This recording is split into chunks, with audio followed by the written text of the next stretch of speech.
আসসালামু আলাইকুম। সবাইকে শুভেচ্ছা জানিয়ে আজকে আমি আপনাদের সামনে উপস্থাপনা করতে যাচ্ছি আমার ৩টি শিল্পকর্ম। এই শিল্পকর্মগুলো হচ্ছে প্রথমত উডেন ট্রেতে মান্ডালা চিত্র, দ্বিতীয় ওয়াটার কালারে আঁকা গ্রামীণ দৃশ্য, তৃতীয় এক্সপেরিমেন্টাল মান্ডালা। এবং এখানে কিছু আমার দুর্গাপূজার কার্ডও আছে। এখন আপনারা যেটা দেখতে পাচ্ছেন, পদ্ম ফুল হাতে নরনারী, সে আকুল দৃষ্টিতে পদ্ম ফুলকে দেখছে। সে তার আবেগ অনুভূতি যেন পদ্ম ফুলের মাঝে নিজেকে আবিষ্কার করতে পারছে। এই ব্যাপারটাই মূলত ফুটিয়ে তোলা। পদ্মফুল দুর্গাপূজায় এক অনন্য একটি উপকরণ, যে উপকরণটাই মূলত এখানে আমি শোভা করে রেখেছি। এই হচ্ছে কার্ডটি, আর কার্ডের পাশে খাম আছে, খামের উপরে আমি শিউলি ফুল দিয়েছি। শিউলি ফুল দুর্গাপুজোর সময়ে আমাদের চোখে মানে খুবই, দুর্গাপুজো আর হচ্ছে শিউলি ফুল হবে না তা কি হয়? সকালবেলা কুয়াশা স্নাত সময়ে শিউলি ফুলকে দেখার আলাদা একটা মজা, এবং তাকে কুড়ানো, এক এক করে ঝরে পড়া সেই ফুলগুলোকে আবার হাতে নিয়ে তাকে স্পর্শ করার মাঝে যেন আলাদা মজা পাওয়া যায়। এই হচ্ছে কার্ডের উপরের কার্ডের খামটি, এনভেলপ যেটা, এই খামটি আমি এভাবে একটু অলঙ্করণ করার ট্রাই করেছি। শিউলি ফুলের ডাটাটা অরেঞ্জ কালার থাকে, এই অরেঞ্জ কালার দেওয়া ট্রাই করেছি। এই হচ্ছে আমার কার্ডটি। কার্ডের আমি কিছু আলপনা দেওয়ার ট্রাই করেছি। একটা নরনারী কতটা সুসজ্জিত এবং সুন্দর করে সাজুগুজু করে থাকতে পারে, এখানে এইটাই ব্যাপারটা সুন্দর করে নান্দনিকভাবে উপস্থাপনা করার ট্রাই করেছি। আপনাদের কেমন লেগেছে আপনারা বলবেন, আমাকে জানাবেন। এবং এরকম কার্ড যদি আপনারা আপনাদের বন্ধু বান্ধব কে দিতে চান শুভেচ্ছা জানাতে, অবশ্যই আমাকে জানাবেন। আমি আমার সাধ্যমতো ট্রাই করব আপনাদের ডিজায়ার অনুযায়ী আপনাদের কাছে পৌঁছে দিতে কার্ডটি। এখন আমার এখানে ওয়াটার কালার দেখা যাচ্ছে। এই ওয়াটার কালারটা আমি গ্রামীণ সৌন্দর্যটাকে একটু এলোমেলো গ্রামীণ সৌন্দর্যটাকে উপস্থাপনা করার ট্রাই করেছি। এখানে আমার কিছু পছন্দসই তুলি দেখালাম। আর এটা হচ্ছে উডেন ট্রেতে আমার একটা মান্ডালা ড্রয়িং করা। তো মান্ডালার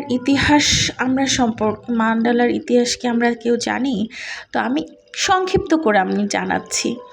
মান্ডালা শব্দটি এসছে সংস্কৃত ভাষা থেকে, যার অর্থ হলো বৃত্ত, পূর্ণতা। হাজার বছর ধরে মান্ডালার ব্যবহার হয়ে আসছে হিন্দু ও বৌদ্ধ ধর্ম সংস্কৃতির ধ্যান, প্রার্থনা ও আত্মচিন্তার এক অনন্য মাধ্যম হিসেবে।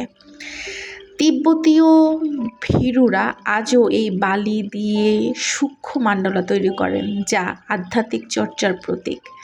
প্রাচীন ভারতে মন্দির এবং আচার অনুষ্ঠানে মান্ডালার ব্যবহার হতো একটি পবিত্র জ্যামিতিক রূপ হিসেবে।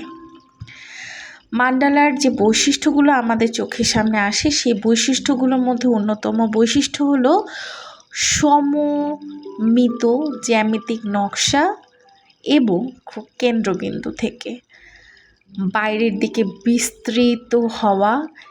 এটি মানুষের মনের এক ধরনের শান্তি, একাগ্রতা ও মনোযোগ তৈরি করে। বর্তমান যুগে মান্ডালা শুধুমাত্র আধ্যাত্মিকতার প্রতীক নয়, এটি থেরাপির একটি মাধ্যমও বটে। আর্ট থেরাপি নামে আমরা এখন খুবই পরিচিত। মান্ডালা আঁকাকে ব্যবহার করা হয় মানসিক চাপ কমাতে। একই সঙ্গে আধুনিক ইন্টেরিয়র ডিজাইনে, ফ্যাশন, এমনকি ডিজাইন আর্টেও মান্ডালার ব্যবহার বহুল প্রচলিত। এই ব্যাপারগুলো নিয়েই মূলত মান্ডালা শিল্প এবং সংস্কৃতি এগিয়ে চলেছে।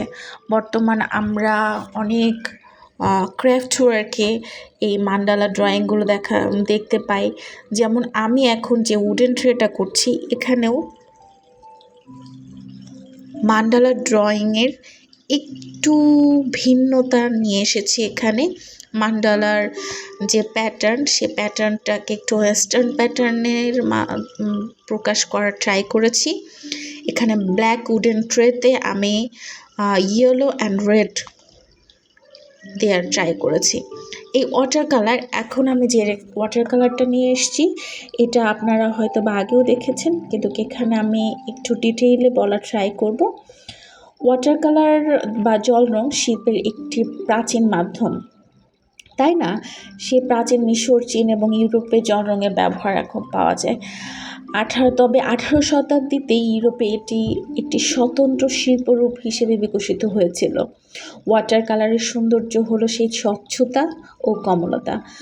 জল মিশিয়ে রঙকে পাতলা বা ঘন করার ফলে এটি একটি প্রাকৃতিক টেক্সচার তৈরি করে।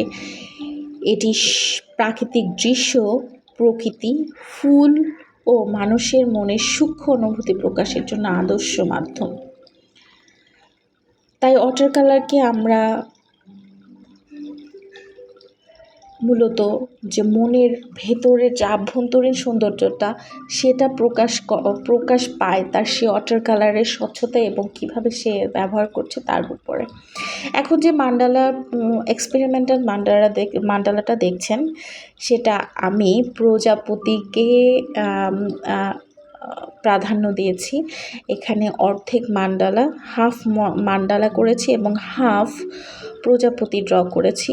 অর্ধেকটা যে ক্ষেত্রে ড্র করেছি, এটা মূলত প্রজাপতির যে উড়ন্ত স্বাধীনতা, সেই স্বাধীন চেতা মন যে কত রঙিন, এবং সেই রঙিন এবং শৈল্পিক গুণ সব কিছুই যেন মান্ডালার সাথে একদম একাকিত্ব হয়ে যায়। এই মান্ডালা ড্রয়িংয়ের মাধ্যমে আমি শৈল্পিক দৃষ্টিকোণ থেকে আত্মস্বাধীনতাকে প্রকাশ করতে চেয়েছি প্রজাপতি এবং মান্ডালা ড্রয়িংয়ের মাধ্যমে। আধ্যাত্মিকতা,